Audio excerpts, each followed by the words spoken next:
Hello, professors, researchers, and students. I am Dr. Pinaki Chakravarti, an assistant professor at the Department of Computer Science and Engineering, Netaji Subhas University of Technology. I am also the track chair for the track on computing technologies in this ICCCA 2020 conference. In this presentation, I'll be telling you about my review on the effects of Facebook on academic performance of students. The World Wide Web became available to the public in 1991. It allowed people to build their websites and share information with others in a mass scale and across geographical boundaries. The World Wide Web made searching for and retrieving information fast, easy, and less expensive. In the initial years, the content of the websites was typically generated by their owners. Web 2.0 sites started appearing in the early 2000s. Web 2.0 sites provide a platform where users can upload information and retrieve and edit information uploaded by fellow users. This was a paradigm shift. Almost the entire content of Web 2.0 sites is user generated. Interestingly, many users of the Web 2.0 sites are laser driven and not expert in using computers. Social networking sites are Web 2.0 sites that allow users to share information with an intention of building online social relationship with fellow users with similar personal and professional interests. Facebook is the most widely used social networking site. It has been available to the public since 2006 and now has more than 1 billion users spread throughout the world. I reviewed 22 empirical studies on the interaction of students with Facebook conducted throughout the world since 2009. And in this presentation, I'll be presenting to you my findings. I had three objectives for my study. Number one, I wanted to assess Facebook usage pattern of students. Number two, I wanted to assess the effect of using Facebook on academic performance. And number three, I wanted to check if Facebook can be used as a learning management system or LMS. LMS is a software tool which can be used to manage the educational activity of any academic organization like Moodle, like Blackboard. In the last 10 years, a lot of scientists and researchers and social scientists have conducted experiments and empirical studies on these three topics. I tried to review their work and come up with some interesting findings. Several scientists have studied the Facebook usage pattern of students. For example, in an early study, Selbin surveyed 909 students in an university in UK. He found that the students often discussed and critiqued their learning experience and educational activities on Facebook. Chewing et al. Surveyed 182 Facebook users, most of whom were students, and found that people use Facebook as a tool to communicate and connect with friends and not necessarily as an academic tool. Zhang et al. Worked in Taiwan, where they found that 30% of the students had used Facebook for educational purposes. In a large-scale study conducted in Australia, Jude found that 9% students accessed Facebook during unsupervised learning sessions, that is, during the self-study sessions. Sanchez et al.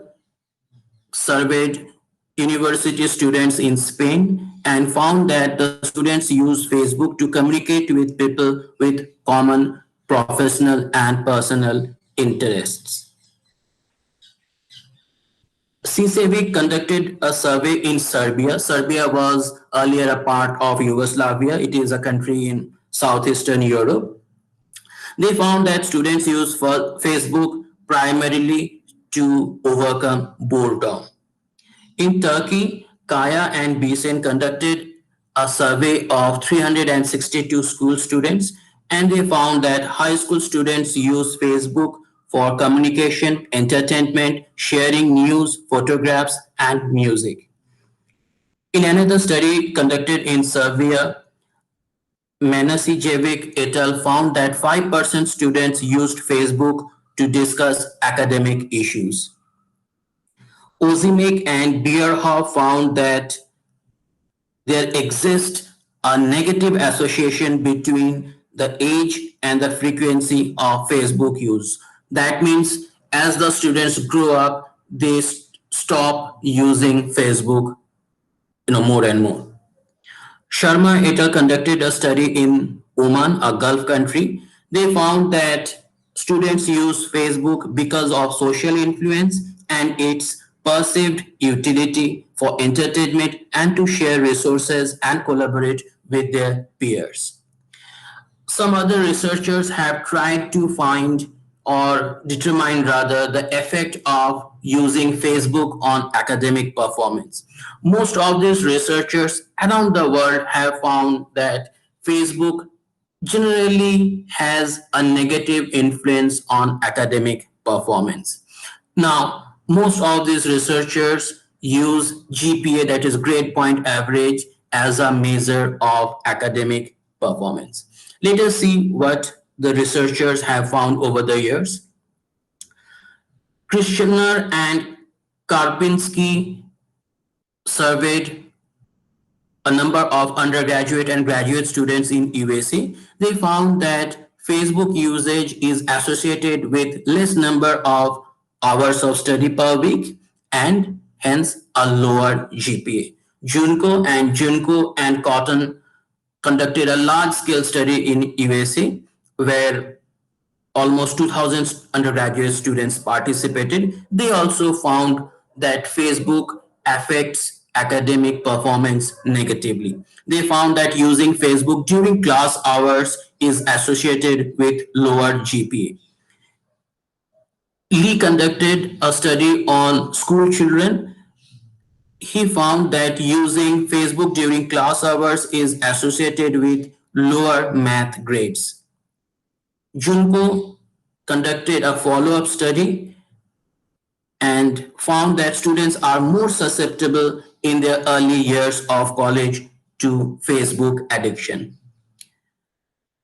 Michikian et al. Conducted a study in the USA and found that academic performance of students determines their Facebook usage and not the reverse. That means the academically weaker students often tend to use Facebook more. Jankovic et al. Conducted a study in Serbia and found that using Facebook leaves students little time for their studies and results in poorer academic grades. Now, there is only one outlier in this table. This was the study conducted by Ainin et al. And Naqshbandi et al. In Malaysia. They found, interestingly, that Facebook helps students to improve their academic performance. They found that a positive association between Facebook usage and academic performance of students do exist. This is interesting.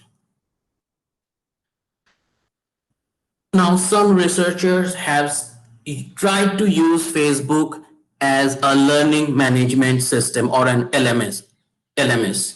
For example, in Turkey, Baran et al. Used Facebook groups to teach undergraduate education students, that is B.Ed students.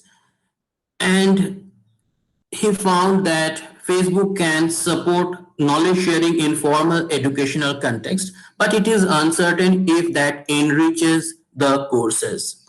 Wang et al. Conducted a study in Singapore and they used a Facebook group as an improvised LMS. Asterhan and Haver used Facebook groups to teach courses on social sciences in Israel. They observed that reading discussions on Facebook does not increase declarative knowledge of students. Lambie conducted a study in Serbia. They found that frequency of using an instructor-moderated Facebook group is positively correlated to academic performance. In a study conducted in Canada and USA, Akaglu and Bowman found that students pay more attention to the content of a course and feels that the instructor is more involved if there is a Facebook group associated to it. So we can see mixed result in this category. On the basis of these results, I would like to summarize, and I have these 7 interesting findings. Number 1, students join Facebook because of social influence and use it to communicate with people with similar interests. A non-trivial proportion of them also share logistic information and resources related to their academic endeavors. Students often spend a lot of time using Facebook, which leaves them with less time for their studies. A comparison of the results of Lee and Jankovic et al. Reveals that the average time spent by students using Facebook increases significantly as they move from school to college. Using Facebook during class hours and schoolwork seriously affects academic performance of students. Several researchers have shown that a Facebook group can be improvised as an LMS. However, there is little evidence that using Facebook actually helps students to learn better. Finally, students are often interested in the social dimension of Facebook rather than using it for educational purpose. On the basis of these findings, I have these 3 recommendations. Number 1, there is no need to discourage students aged 13 years or more from using Facebook. They should be, however, informed about how to use social media safely. Number 2, students may be advised by the instructors and parents to restrict their Facebook use, say up to 1 hour in a day, and not to use Facebook during class hours and unsupervised study hours. Number 3, instructors may use Facebook as an instructional tool and a component of their courses and study its effect on the academic performance of students. That is all from my side. These are the references. I would like you to read the whole paper from the proceedings when it is published. Thank you.